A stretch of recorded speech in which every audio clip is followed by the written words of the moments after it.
It's a super windy day here in Pennsylvania.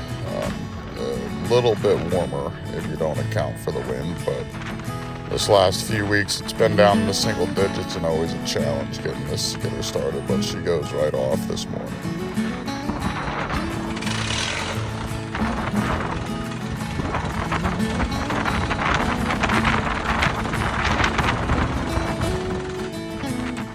Definitely too windy to cut on a day like today. We have plenty of logs out on the ground that we can clean up today and just go around and do some other cleanup on the job so we don't leave it all for when we're done. Because no one likes to finish up a job and then spend three days cleaning up all the mess. We like to clean up as we go and keep everything running shipshape.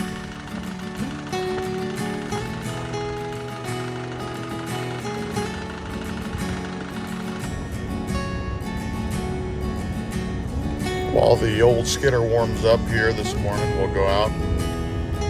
I like to get a little bit of firewood cut up and split up before we even get going through the day.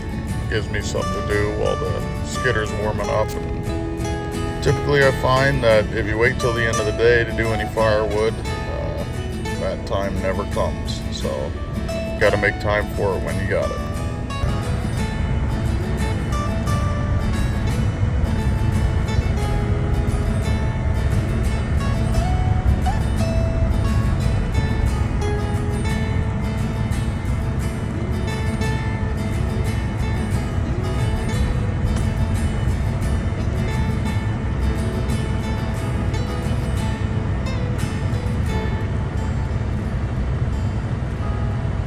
I know, you're upset.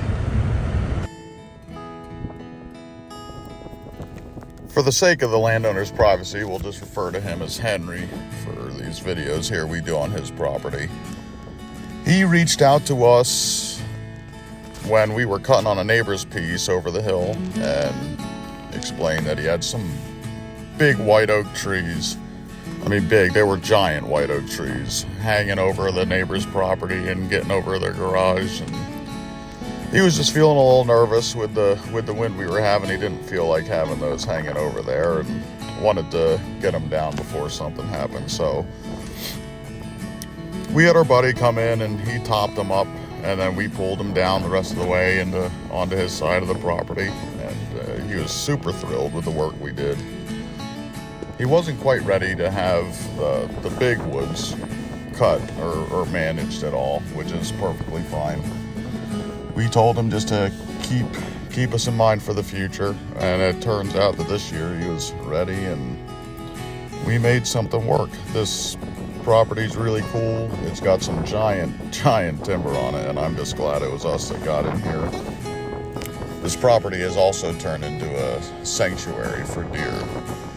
Usually, right before the start of the Pennsylvania rifle season, they all head over. There's essentially 2 herds living here, but it's not uncommon to see close to 100 deer around this property.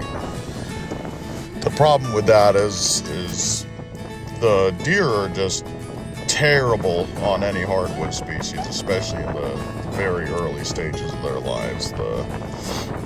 It seems like it would only take about 10 deer one night in this section of woods. They would strip off any oak saplings that are coming up. And problem is then they leave behind, the deer don't like to eat the birch, or they really don't mess with maple too much. But all of your really good species that you want to return, those just seem to be the deer's favorite. So while we're here, we're going to work on doing some mini fencing to at least get some oaks established and up over the reach of the deer, because the last thing we want to see is any oak being taken out of here and just to be replaced with birch. Not good.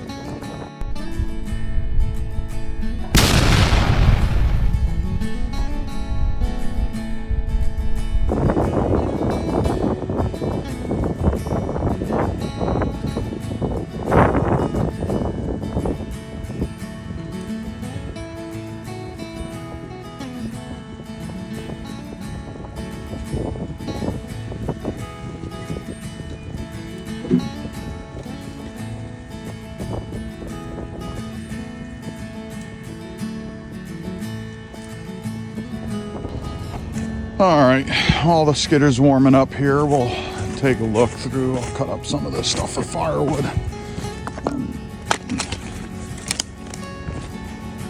This property is really something else. It's pretty neat. Small piece of woods, nothing crazy.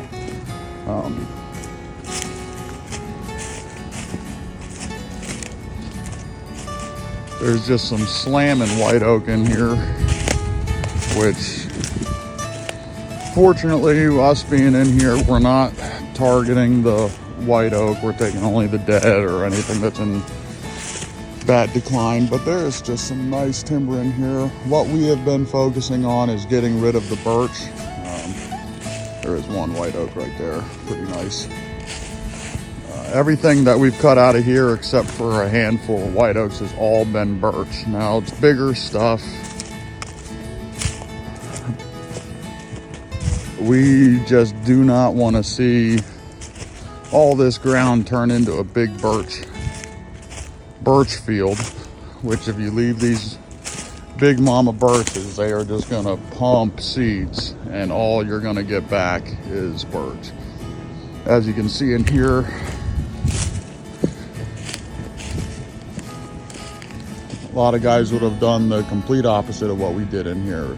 We, like I said, took the birch, left the white oak, let that seed in. We are going to do some mini fencing in here. There's a huge deer problem in here.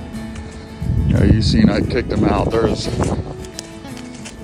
certain points, there's probably 100 deer in this little patch of woods at one time. But still got some to pick up. Got some firewood to cut up, but just kind of go as we please with the firewood.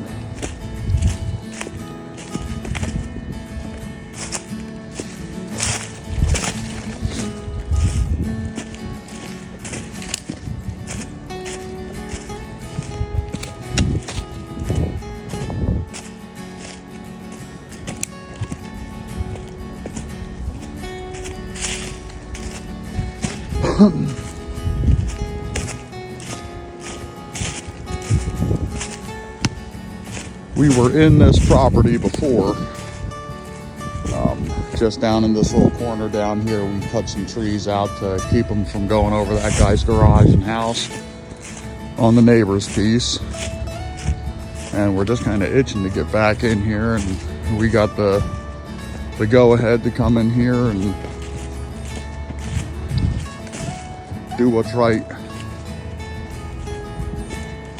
Like I said, we're leaving a lot of these crankers, pretty much all of them.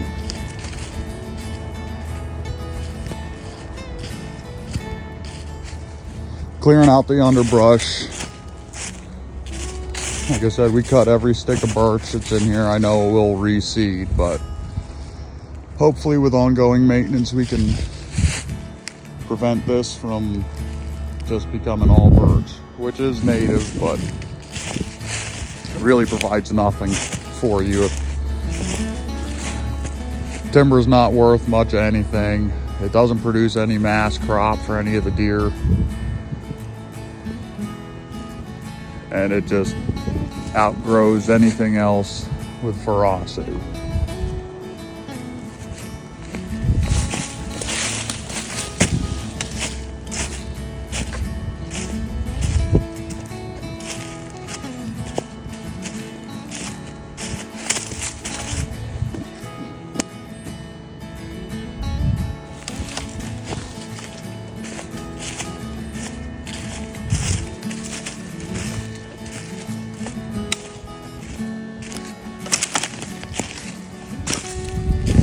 These always manage to sneak their way into a woodlot every once in a while. Norway maple.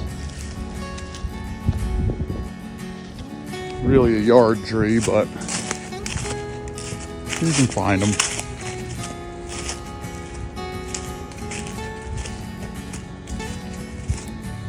And there's some massive wisteria vines in here. There's one right there. Just massive wisteria vines. You can see in that cherry, the owner likes the wisteria, so we're leaving some. It can be detrimental, but hey, it's his property. You gotta please the man. This still needs going through in here. There was a lot of kill in here. I think there was a group of ash in here that had gone. Opened up some holes, but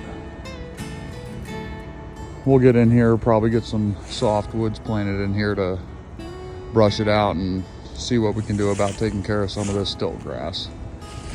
But let's cut some firewood and start pulling.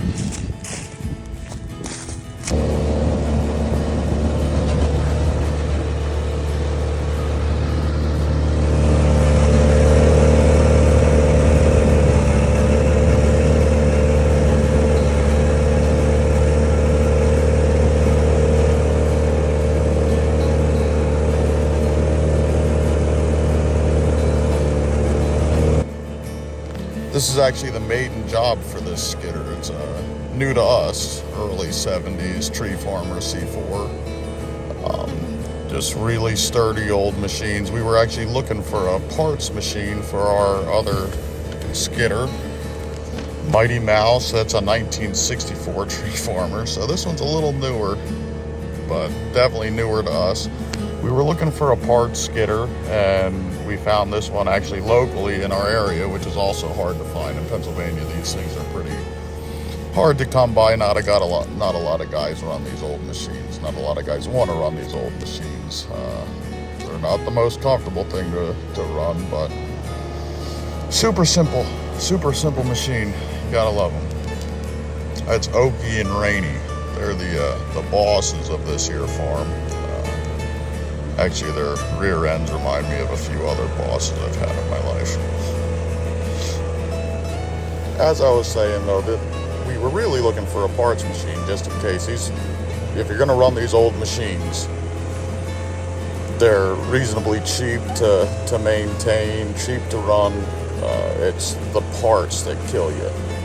Say, I mean, if we lost an axle on one of these machines, it would be a few weeks until we actually found one that would work, maybe. And then you got to think those are used parts, and they're old parts.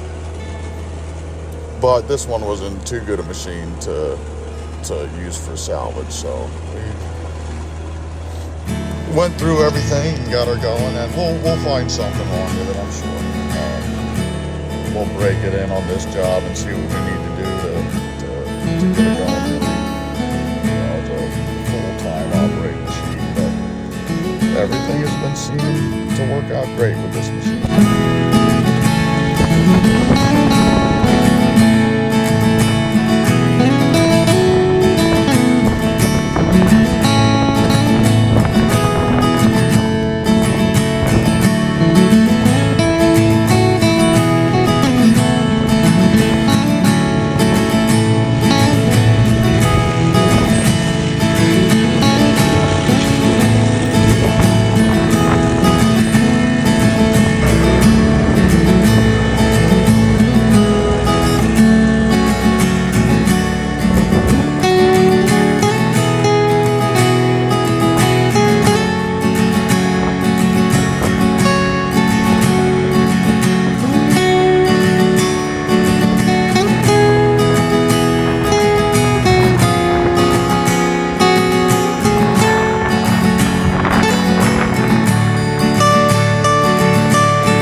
prefer setting up the landings. I prefer, I know the logs like to roll away sometimes, but it is better, especially with this machine in general, to have a little bit of an incline on your landing.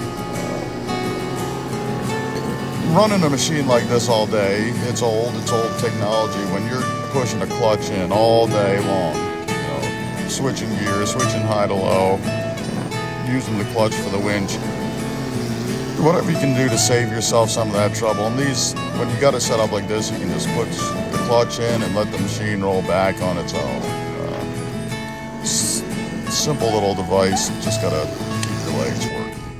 This wind today is really reminding me of the last time we were here. The last time we were here, on one of the last days we were here, a giant windstorm came through and blew down his tractor shed where his horses like to hang out. So me, Seth, and our buddy Ben, we built this horse shed for him. About 3 days it took us to get this up and ready for him, because we just couldn't leave knowing that he was going to have to build something for these horses, because it wasn't safe to let them continue hanging out in the building. This was just for a place where they could get in while they were out in pasture.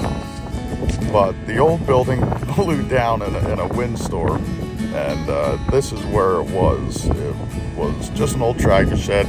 Those cinder block blocks was the foundation wall, and it was actually leaning up against those trees. So he didn't want the horses going in there and have it fall down the rest of the way on him, so we took care of that shed for him. Here's just another look inside this woodlot. The benefits of running a small skidder and piecing things up in the woods before you bring them out. We didn't do any damage to the residual trees that we left here. There's nothing is scraped up on the butt. Nothing is scraped up on the butt that's going to scar over and leave it to rot. The canopies is still completely intact. We didn't smash up any trees. You just have to treat everything like it was your own. At the end of the day, we like to just tell people we are foresters by trade and loggers by necessity. Me and Seth have a decade apiece in this industry, and forestry on paper is great. You know, having your proper plans and everything, that's awesome. But you're not going to receive the goals that you're looking for unless you have true forestry practices on the job being implemented at all times. I will make another video in the future about how to go about, you know, if you're looking to have something done on your property, if you're not sure when is it time to cut, when is it time to do a TSI, we can go into all these facts on a further video. But thanks for watching and have a nice day.